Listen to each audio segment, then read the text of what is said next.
Hoy vamos a tener un tema sobre la venida del Señor.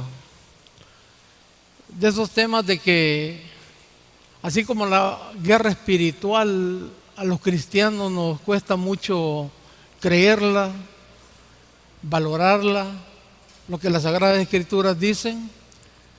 También con este tema de la segunda venida del Señor, para muchas personas, aún cristianas, como que no lo queremos vivir como tiene que ser.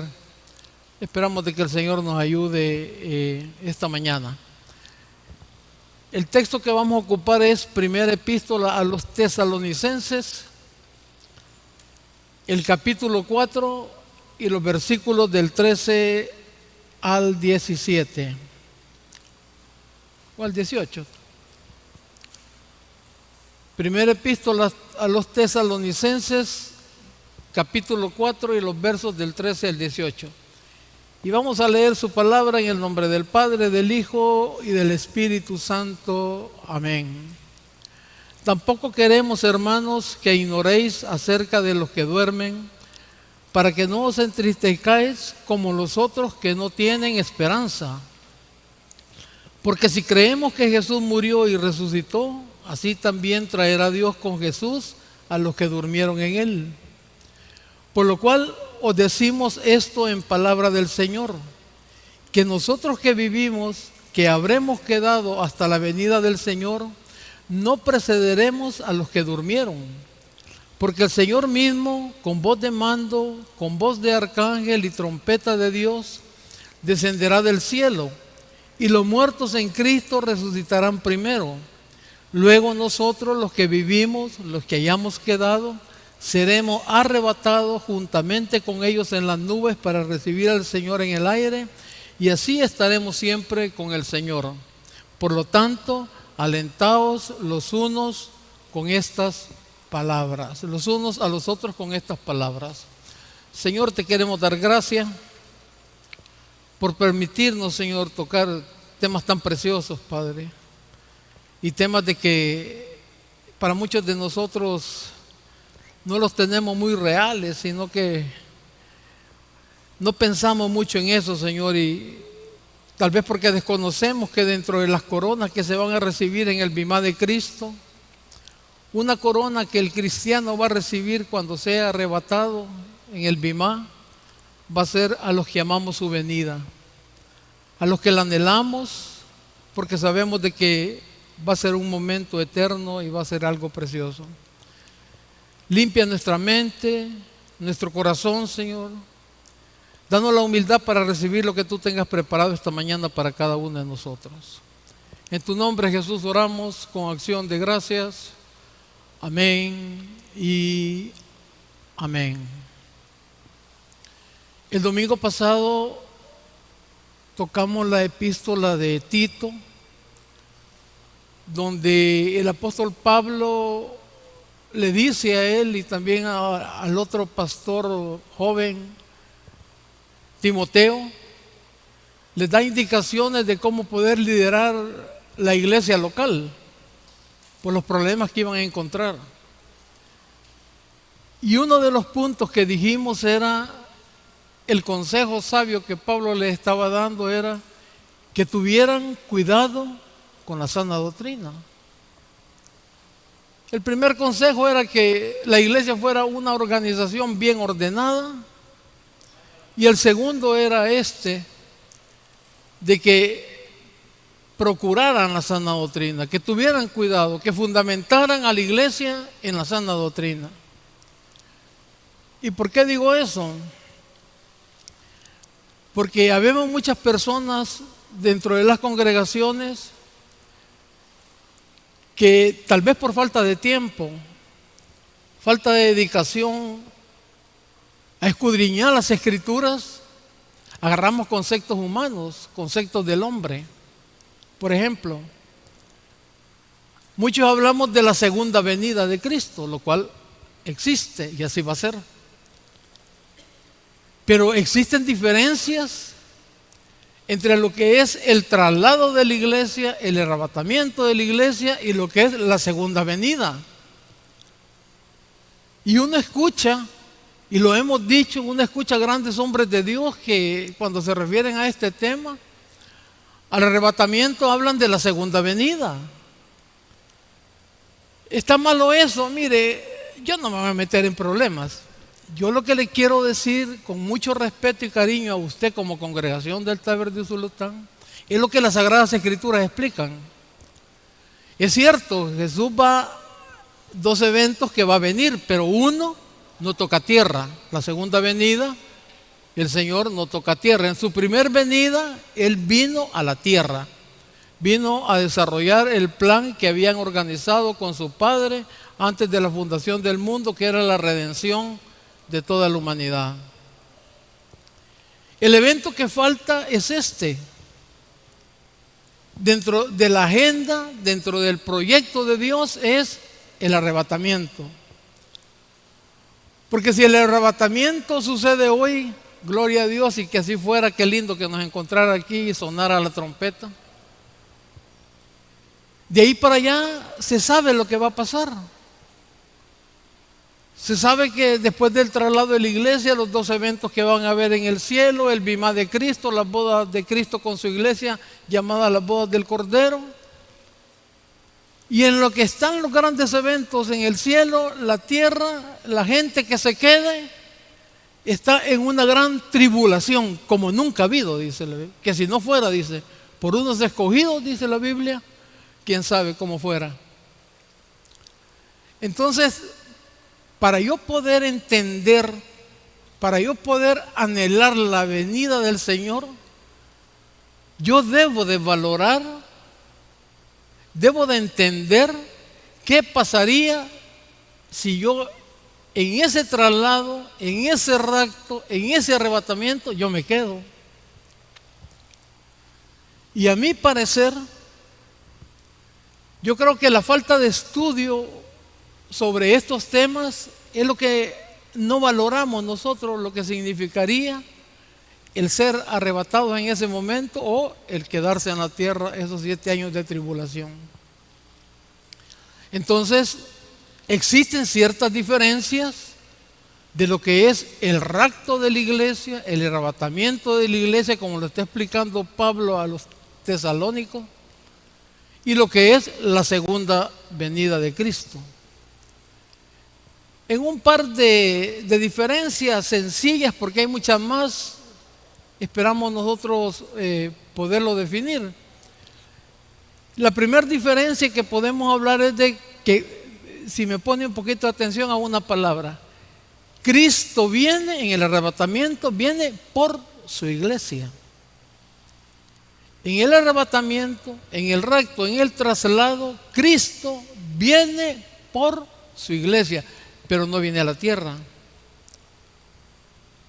sino que Él está en una nube, y todo lo que usted acaba de oír en Tesalonicenses, una trompeta suene, y solamente la iglesia es la que va a ser transportada. ¿Y quién es la iglesia? Toda persona que por su arrepentimiento, por su reconocimiento a lo que el Señor ha hecho por cada uno de nosotros, por el conocimiento de la efectividad que la sangre de Cristo ha tenido limpiándonos completamente todos nuestros pecados, a pesar de lo que somos y seguimos siendo. Cristo nos perdonó. Solo esa persona que ha pasado a ser templo y morada del Espíritu de Dios va a escuchar esa trompeta. Y en un abrir y cerrar de ojos, como dice la Biblia, seremos transportados. La segunda venida, Cristo viene con su iglesia. Por eso le dije, póngame la atención a esas dos palabras. En el arrebatamiento, lo voy a repetir, Cristo viene por su iglesia, viene a las nubes. En la segunda venida, Cristo viene con su iglesia a la tierra, toca tierra. Esas son dos diferencias, o sea, la primera diferencia que todos la debemos de entender, sencilla. El por qué no se le llama la segunda venida, porque no toca tierra. Esa es una diferencia. La otra es que el arrebatamiento, iglesia, y para mí esto es algo muy vital que la iglesia debería de estudiarlo. El arrebatamiento ocurre antes de la tribulación. Pero quiero serle muy honesto. Hay muchas posiciones y posiciones con apoyos bíblicos. Por ejemplo, hay un libro que se llama Eventos del Porvenir de White Pentecost, que es el desarrollo de su tesis como doctor, del doctorado de él en teología. Y es un libro precioso. Y ese libro le da a usted posiciones que son pretribulacionarias, lo cual nosotros, el Tabernáculo de Usulután, las iglesias bautistas, somos pretribulacionarios. O sea, creemos que vamos a ser trasladados antes de la tribulación. Pero hay otras posiciones con apoyos bíblicos que dicen que la iglesia va a entrar a los primeros 3 años de la tribulación. Hay otros que dicen que la iglesia va a pasar los 7 años de tribulación en la tierra y después va a ser trasladada. Apoyos bíblicos. ¿Qué lo define a uno? ¿Qué me hace a mí creer en la pretribulación, que somos pretribulacionarios? O sea, vamos a ser trasladados antes de la tribulación. En que cuando usted estudia y usted lee todos los versículos que le da apoyo a un evento, le da apoyo al otro, el evento pretribulacionario tiene mayor versículos que todos, tiene más apoyo que todos. Apocalipsis dice que no estamos para la ira de Dios y un montón de cosas. Entonces nosotros somos pretribulacionarios, somos personas que creemos, hemos creído que sí vamos a ser trasladados antes de que todo esto suceda. En cambio, la segunda venida del Señor ocurre después de la tremenda tribulación. Entonces hemos puesto 2 diferencias acerca de por qué el arrebatamiento y lo que consiste en la venida del Señor, aunque sean eventos similares, pero hay diferencias en ellos. De eso es lo que se trata. Entonces debemos de ser cuidadosos. Como dijo Pablo a Timoteo, enseñen la sana doctrina. No importa que usted siga diciendo falta que el Señor venga a las nubes en su segunda venida. Yo en esos problemas no me meto. Lo que estoy diciendo es lo que las Sagradas Escrituras enseñan, lo que Pablo le dijo a sus 2 siervos: enseñen a las iglesias la sana doctrina. El que no quiera, no hay ningún problema. De eso es lo que se trata. De ahí existe otro problema que hace poco lo vimos cuando tocamos el texto de Hebreos, que dijimos que Dios en otros tiempos habló por medio de los profetas y en estos tiempos ha hablado por medio de su Hijo. Vimos lo que significa el orgullo del hombre de no apegarse a los designios de Dios, como por ejemplo, la epístola a los hebreos es una epístola anónima, no se sabe quién la escribió. Dios no permitió, el Espíritu Santo de Dios que revela la palabra no permitió que eso se llevara a cabo. Entonces yo, bajo el respeto de Dios, tengo que, si la Biblia calla, yo callar. Pero han habido un montón de personajes, de grandes teólogos, grandes estudiosos de la Biblia, que también ellos sienten respeto, pero dan sus opiniones y dicen: yo creo que fue Bernabé el que escribió por esto y esto. Creo que fue Apolos, porque Apolos era un hombre instruido y conocía perfectamente el Antiguo Testamento. Yo creo que fue Pablo, porque en el capítulo tal aparecen unos versículos que solo Pablo los dominaba, y comienzan a dar especulaciones, pero ninguno asevera. Pero siempre existe aquello de quererle encontrar cosas cuando Dios las guarda. Y si Dios las ha guardado, por algo es. Pero ¿qué tiene que ver esto que le estoy diciendo con lo que estamos hablando? Porque usted se va a dar cuenta. Y busque conmigo ahorita Mateo 24:36. Los discípulos le preguntaron a Jesús en el sermón del Monte de los Olivos. ¿Y cuándo le dijo van a suceder estas cosas? ¿Cuándo es que nada va a quedar en pie? Hablándole de la destrucción del templo. ¿Y cuándo va a ser tu venida? ¿Y cuándo va a ser el final de los tiempos? Entonces nuestro Señor Jesucristo, en ese sermón del Monte de los Olivos, su último sermón, les dice lo siguiente en Mateo 24:36. Pero el día y la hora nadie sabe, le dice, ni aun ángeles de los cielos, sino solo mi Padre. Declaraciones tremendas de parte de Dios, con la humildad de Jesús, porque Él dijo, mi Padre y yo uno somos, pero Él no es que se autolimite, sino que Él está fungiendo en su humanidad, 100% hombre. Entonces dice, esto solo mi Padre lo sabe, de ahí nadie más. Nadie puede decir una fecha cuando nuestro Señor Jesucristo viene por su iglesia. Pero es donde viene lo que le estaba diciendo anteriormente con el tema del libro de los Hebreos. Viene el hombre y no quiere callar esto, sino que comienza a investigar. Y él quiere saber el día que Dios oculta. Porque dice que nadie lo sabe, solo su Padre. Y comienzan a hacer especulaciones y llegan a tan grandes cosas de aseveraciones, porque Jesús les dijo también en este sermón, les dijo, cuidado, les dijo, que nadie los vaya a engañar. Le quiero comentar algo, por ejemplo, para que se dé cuenta los grandes errores que han cometido las personas y llevan a sus congregaciones como ovejas al matadero. Por eso le digo, iglesia, usted está en la obligación de estudiar las Escrituras. Usted no tiene la obligación de venir y solo creer lo que el predicador dice, porque ese ha sido el problema. Es que el pastor dijo, es que el pastor dijo, es que el pastor... No, iglesia, usted tiene las mismas sagradas Escrituras. Usted es templo y morada del Espíritu de Dios, quien es el autor y revelador. Lo que usted necesita es escudriñar. Porque estas personas que fueron engañadas no escudriñaban, sino que era lo que su líder decía. Por eso dice Pablo a Timoteo y a Tito, cuidado con la sana doctrina.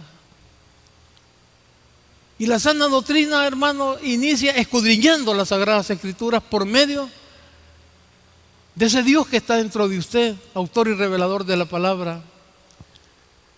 Charles Russell, en 1914, después de haber sido ridiculizado por el apoyo que le dio a las profecías del fundador de los adventistas del séptimo día, vino él cuando se sintió así y fundó lo que hoy es los Testigos de Jehová. Y en 1914, fíjese bien, este hombre Russell, el fundador de los Testigos de Jehová, predijo que Jesús regresaría ese año. Jesús no regresó. Otro exadventista fracasado. Pero este mismo Russell, en 1918, dijo él que el problema de 1914 había sido un problema matemático y de cálculo, que el regreso sería en 1918. ¿Y qué pasó? No regresó. Los Testigos de Jehová volvieron a equivocarse en 1925 y ahí se ganaron el premio de los testigos falsos. 3 predicciones y ninguna pegó. El grupo de Maupin, después de haberse reunido y haber esperado pacientemente durante 36 horas, no fue el primero en quedar desilusionado. El líder de ellos dijo lo siguiente: Dios, dijo, no tiene la culpa, dijo, soy yo quien la tengo, calculé mal. Esta es una cita de la que dijo Mill Maupin, líder del grupo. La fecha prevista fue el 28 de junio de 1981. Llegó, pasó y no sucedió nada. Pero miren la osadía. El 22 de octubre de 1844, unos 100,000 seguidores de William Miller esperaron durante horas, trepados, subidos en los techos de sus casas, en las colinas, para que ocurriera el acontecimiento. O sea, esperaban el arrebatamiento en ese momento. ¿Y qué pasó? No hubo nada. El problema, iglesia, yo puedo estar confundido, pero estas personas, además de que estaban confundidos, hacían creer a sus congregaciones. ¿Y por qué motivo usted se puede dejar llevar? Porque solamente escucha al pastor y no lee las escrituras. Y no, Jesús ya lo había dicho, pues, que solo su Padre lo sabe, que ni los ángeles del cielo. Ese es el cuidado que la congregación debe de tener. Por eso es que no se le exige, se le pide en el nombre del Señor: escudriñe, hermano, para que no le vengan a dar garabato, hombre. Pero como la Biblia es tan preciosa que nos ilustra y nos ubica y se cumple, busque conmigo Deuteronomio capítulo 18 y vamos a leer los versículos 21 y 22. Deuteronomio. La Biblia lo tiene todo, iglesia. Recuerde usted que Deuteronomio, la nación de Israel, estaba a un lado del Jordán y estaban a punto de atravesarlo para ir a tomar la tierra prometida. Pero era una nueva generación, porque la generación que salió de Egipto había quedado muerta en el desierto por desobediente. Esta era una nueva generación que iba a entrar. Entonces Moisés, a lo que se le llama la segunda ley, comienza a repetirles todo lo que la nación anterior sabía. Y les dice: y si dijeres en tu corazón, ¿cómo conoceremos la palabra que Jehová no ha hablado? Verso 22. Si el profeta hablara en nombre de Jehová y no se cumpliere lo que dijo, ni aconteciere, es palabra que Jehová no ha hablado. Con presunción la habló el tal profeta. No tengan temor de él, no le crean. ¿Cuántas personas no hay ahí que anda poniendo el nombre del Señor y que el Señor me ha dicho que te diga, y que yo a eso le tengo miedo, hermano? Cuando alguien me sale con esas cosas, le digo: ¿por qué no me lo va a decir a mí, me lo manda a decir con vos? Le tengo miedo, o sea, no me gusta eso, pues. Porque han dicho tantas barbaridades, tantas cosas, hermano, y todo es mentira. Y el problema es que las congregaciones están dejando llevar como ovejas al matadero. ¿Por qué? Por falta de discernimiento. ¿Y cómo logro el discernimiento? Escudriñando las escrituras. El problema es cuando se sale del sermón y todo el mundo comienza: es que el pastor dijo, que el pastor aquí, que el pastor... No olvídese del pastor. Mira lo que le pasó a esa gente que seguía a sus líderes, porque ellos habían hecho su matemática ahí, que tal día venía el Señor. Mentiras. Y la congregación siguiendo ¿a quién? Al pastor. ¿Creyéndole quién? Al pastor. Y el pastor más loco que una cabra. Esos son los discernimientos que la iglesia debe tener. Saber cuando el Espíritu de Dios está mandando el mensaje y saber cuando la carne del predicador lo está mandando. Eso le corresponde a la iglesia. Conocerlo, saberlo. Ahora, habiendo dicho eso, con respecto al texto que leímos de Tesalonicenses, capítulo 4, los versos del 13 al 18, esa sección que leímos ha sido señalada como uno de los más importantes pasajes proféticos de la Biblia. y que se extiende del 13 al 18. Y lo que enseña es la inminente venida de nuestro Señor Jesucristo a la tierra. Cuando decimos que la venida de Cristo es inminente, lo que queremos decir es que se está acercando. Y es aquí donde puede venir cierta confusión.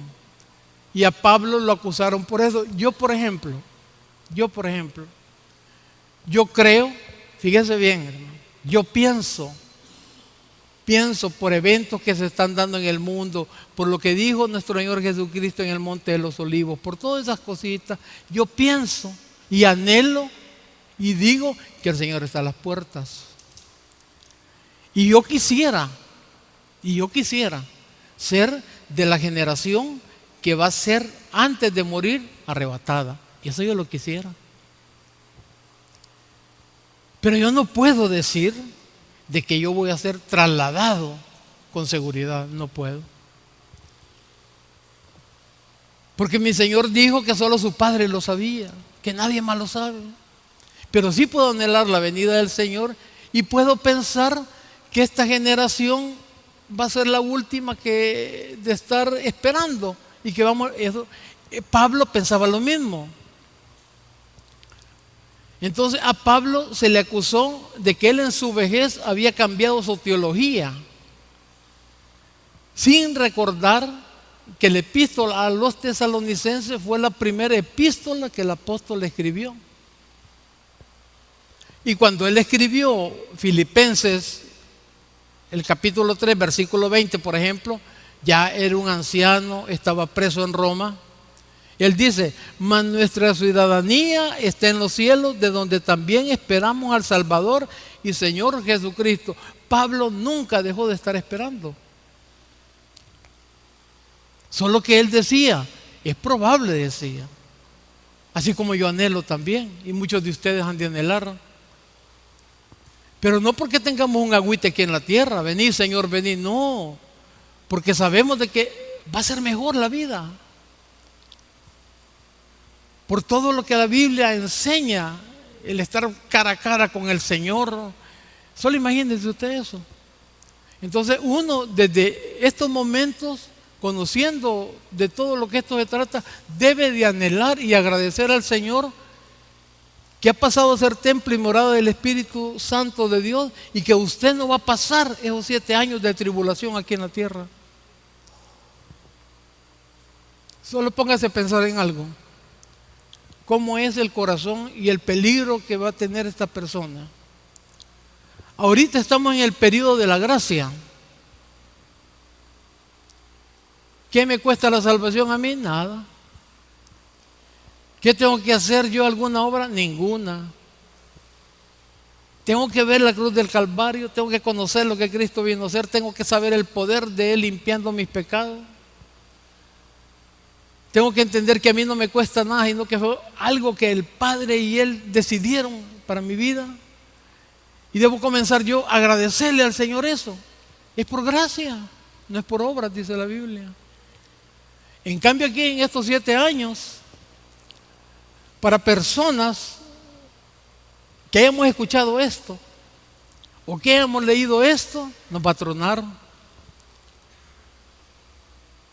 Póngale este ejemplo mío, un predicador nada más, pero no cristiano. Yo soy un predicador. Juan Wesley era un predicador y no era cristiano, hasta después se convirtió. ¿Cuántos predicadores no habremos como yo que tal vez no somos cristianos, solo decimos que lo somos? Y venga, suene la trompeta y nos quedemos. Pero yo ya sé de lo que se trata. Usted ya sabe lo que se trata. Ojalá ninguno de los que estemos aquí nos quedemos. ¿Sabe por qué? Porque si usted quiere salvarse, si usted quiere llegar al reino de los cielos con nuestro Señor Jesucristo, las cosas van a ser distintas. Ya no hay gracia, ya hay obra. Tiene que pelearla, porque usted va a ser buscado por proclamar el Evangelio, por tener la necesidad de tener una Biblia y no va a haber. Y usted sabe lo que le espera.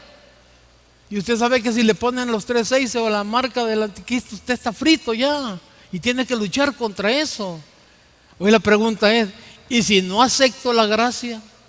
¿Cómo voy a ir yo a pelear esos momentos? Cuando hoy es la oportunidad, iglesia.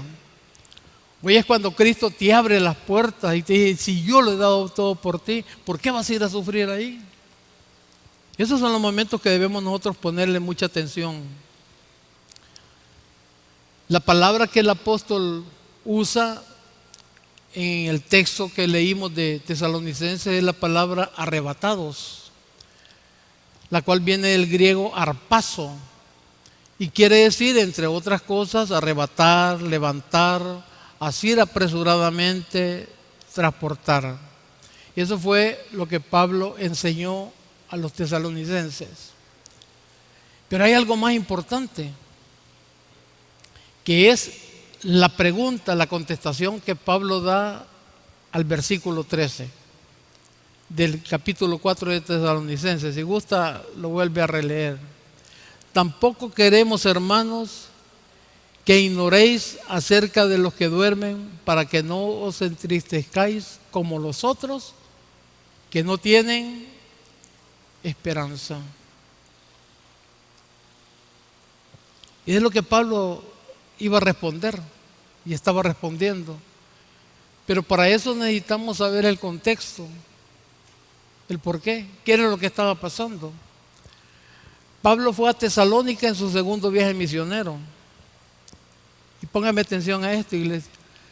Pablo solo estuvo en Tesalónica 3 días de reposo, lo que significa 21 días. No estuvo ni al mes. Y en 21 días, Pablo enseñó el Evangelio, llegaron personas a Cristo, fundó la iglesia, habló de todas las doctrinas y habló de la parte profética. En 3 semanas, todo eso lo hizo ese gran misionero. Entonces lógico es que la iglesia de Tesalónica se haya quedado con ciertas dudas. Y una de esas dudas era, bueno, y las personas, mis parientes que han muerto antes de que venga el arrebatamiento y eran cristianos, ¿y con ellos qué pasa? ¿Se quedaron o qué va a pasar? Y a eso es lo que el apóstol Pablo les explica y les dice de que hay una esperanza para todo cristiano y de que nadie se va a quedar, que nosotros los que estamos vivos en este momento, a pesar de la situación que estemos viviendo, tal vez no muy agradable para algunos, esto tiene un fin. Y eso es lo que no queremos mucho entender, que esto es pasajero. Y de lo que Pablo está hablando es una esperanza eterna a lo que nosotros debemos de llegar, a lo que nosotros debemos de creer. Mantener que por mucho sufrimiento que tengamos, esto cualquier momento termina. Si para morirse no necesita una enfermedad, hermano. Una cáscara de guineo suficiente, hombre. Un resbalón de eso, hombre. Suficiente. Lo que pasa es que creemos que somos eternos y eterno nadie. Todos llegamos ahí a donde pertenecemos, a la tierra. Pero nosotros deberíamos de estar, no es que nos suframos, no es que nos padezcamos, no, sabiendo de que hay una esperanza para nosotros. Una eternidad completa en la presencia del Señor, donde no va a haber lágrimas, no va a haber ningún recuerdo negativo y todo va a ser algo precioso, hermano. Entonces Pablo estaba enseñando todo eso y los tesalónicos estaban con esas dudas, ¿verdad? Porque no habían entendido bien la parte profética que el apóstol les había predicado. Y en esos tiempos muchos predicadores, muchos maestros tenían una opinión. Y la opinión de ellos era decir de que a una iglesia joven no había que enseñarles la profecía, que había que prepararlos, que había que Y Pablo lo está haciendo en 21 días. En el segundo capítulo, en la segunda epístola, les habla Pablo del hombre de pecado. Les habla de, ¿cómo se llama?, del anticristo. ¿Qué quiere decir eso? ¿Por qué no enseñarle? ¿Por qué voy a esperar a que maduren? Yo qué sé cuándo van a madurar o cuándo vamos a madurar todos. Es que no nos corresponde a cada quien que nos interese, iglesia. Aquí son puntos fundamentales los que el Señor nos da para explicar y decirle, mire, estos son los procesos que vienen. Hay un evento que no ha llegado todavía a desarrollarse, que está en la agenda de Dios, que es el próximo. ¿Y cuál es, iglesia? El arrebatamiento de la iglesia. Ese es el próximo evento que existe en la agenda de Dios, en el plan de Dios. Y a eso es que nos manda el Señor esta mañana, por medio de lo que leímos, a estar preparados, a estar anhelando su venida. Versículo 13, entonces, donde el apóstol les dice que dice que no ignoréis acerca de los que duermen. Aquí Pablo se estaba refiriendo, cuando dice eso, a la muerte del cuerpo. Esta expresión nunca se refiere ni al alma ni al espíritu, porque el cuerpo regresa a donde pertenece, que es a la tierra, y el espíritu regresa a quien lo dio. Dios nos dio el espíritu. El Antiguo Testamento lo dice. Busque conmigo Eclesiastés.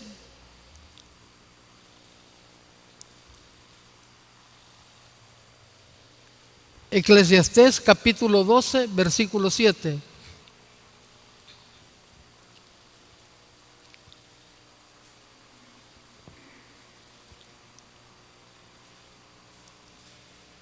Y el polvo, dice, vuelve a la tierra, como era, dice. Y el espíritu vuelve a Dios que lo dio. Cada cosa a su lugar. Entonces Pablo le dice, no, hombre, no se entristezcan por los que duermen, hombre. ¿Qué debemos hacer nosotros? Pelear, hermano. Luchar por familiares, por amigos que apreciemos, que no han llegado a los pies de Cristo. Llegó a los pies de Cristo, la persona sabe que es templo y morada del Espíritu Santo, todos vamos a morir, pero con ellos es distinto, porque hay una promesa para ellos. No hay un juicio de condenación, sino que hay algo de premiación para ellos cuando seamos arrebatados. Eso es lo que debemos de vivir nosotros, pendientes de eso. Por eso les digo, estos temas no nos gusta a nosotros como mucho hablar de ellos o estudiarlos, pero es el próximo evento que estamos esperando los cristianos. Y les decía anteriormente, existe una corona, porque son 5 coronas las que hay, una corona que en el bimá de Cristo va a ser dado. Si usted es una persona que amaba y anhelaba la venida del Señor, usted va a recibir una corona. Como persona que anhelaba su venida. Entonces dice, termina el versículo 13, para que no os entristezcáis, dice, como los otros que no tienen esperanza. Pablo está planteando una diferencia entre lo que es una familia cristiana y una familia que no sea cristiana. Entre una familia que se le murió su pariente cercano, póngale, pero que es cristiano y que no es cristiano. Según la Biblia y según lo que Pablo explica, tiene que haber una diferencia en la forma como se manifiesta la persona en ese momento. El verdadero cristiano no es que no va a llorar, no es que no le va a doler la ausencia de su ser querido, no es eso. Vienen los recuerdos, se le murió su madre, se le murió su padre, vienen los recuerdos de su infancia con su ser querido. ¿Cómo no le va a doler? Es imposible. Pablo no está hablando de eso, que no le va a doler. Lo que dice, que hay una diferencia, dice. ¿Por qué? Porque usted sabe quién es el que está ahí y hay una esperanza para él y esperanza para usted, que se van a volver a encontrar. Y de que esta persona que ha demostrado ser un cristiano, que ha fallecido, usted sabe que va a la presencia del Señor. Y su esperanza es, a pesar del gran dolor que siente, porque su corazón está partido por la ausencia de un ser querido, pero usted sabe que lo está esperando en los brazos del Señor a él. Y que usted tiene una esperanza de encontrarse con Él en esa eternidad. En cambio, para la otra persona, solo es el llanto, el dolor, porque se siente igual o peor, pero no hay esperanza. Porque estos temas no se conocen. La mayoría de gente dice, se muere y ahí se terminó, dice. Muerto el chucho, se acabó, dicen. Así de mucha gente. Ya lo enterraron, ya estuvo, le tiraron tierra, dice, ya regresó a su tierra, a su verdadero aposento, ya estuvo. Así dice mucha gente. La mayoría de gente dice, es que está con el Señor, dice. Dicen, a saber, vea, yo no, a mí no, cada quien sabe. Pero cuando usted en su familia conoce que esa persona en realidad es un cristiano el que ha muerto, dice Pablo, el dolor siempre es igual y se siente la ausencia física, pero es distinto. No es que no va a llorar, pero el llanto es distinto, porque es un llanto con esperanza. Usted sabe que está en un mejor lugar y usted lo puede afirmar dentro de usted. A eso se refiere el apóstol Pablo. Porque los cristianos, dice, se me fueron las luces aquí, iglesia. El cristiano somos ese tipo de personas. Entonces, si nosotros en realidad no conocemos bien estos temas, nos vamos a comportar como un incrédulo. Entonces la pregunta es, ¿y cuántos anhelamos en realidad que el Señor regrese por su iglesia? ¿Cuántos en realidad queremos estar en la presencia del Señor de esa forma?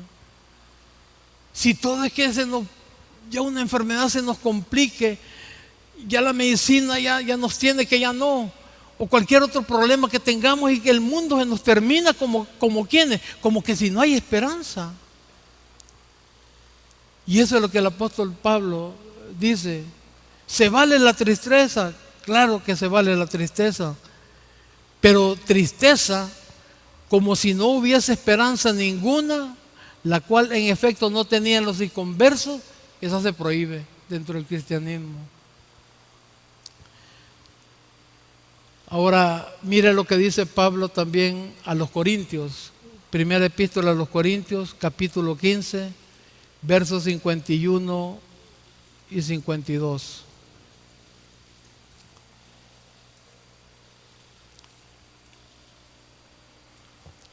Aquí Pablo también corrobora lo que está diciendo le dice a los tesalonicenses. Solo que aquí Pablo dice, he aquí os digo, dice, un misterio. No todos dormiremos, dice, pero todos seremos transformados.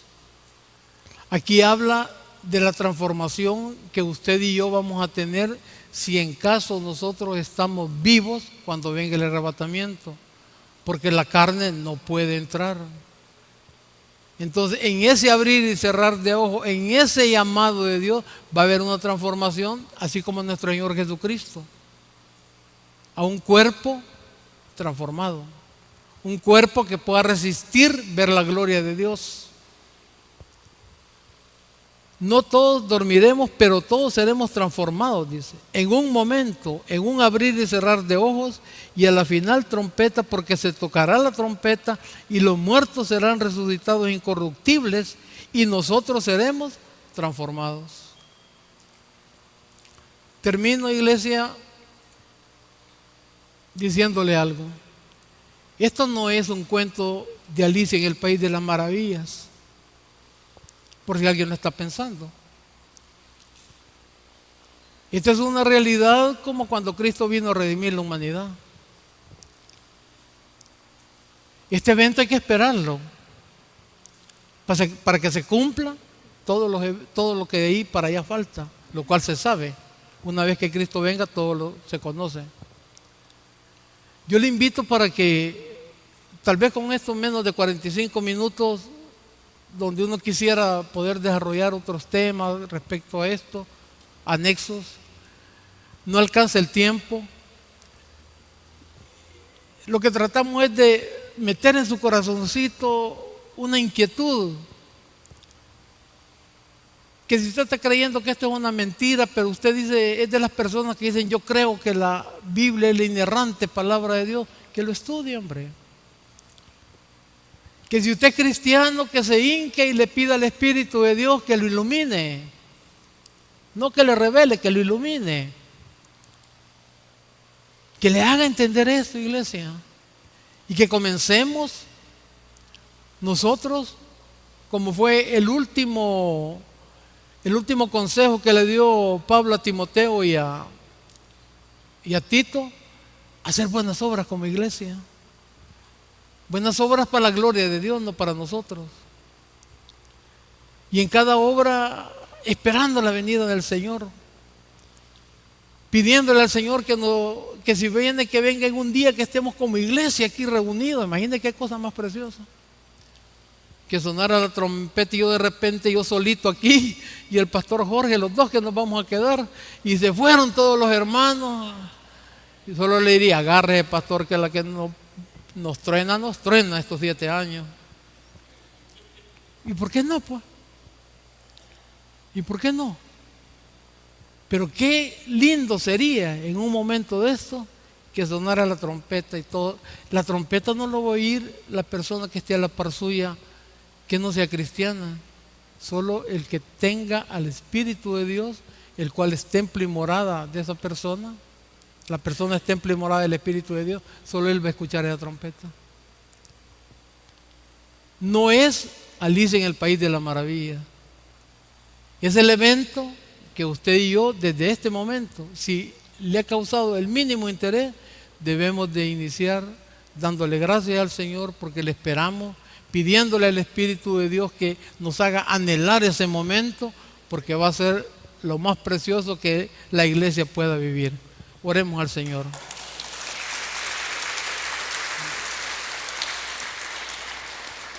Te alabamos, Señor, y te bendecimos. Te damos gracias, Señor, por este tiempo. Gracias, Señor, por tu palabra.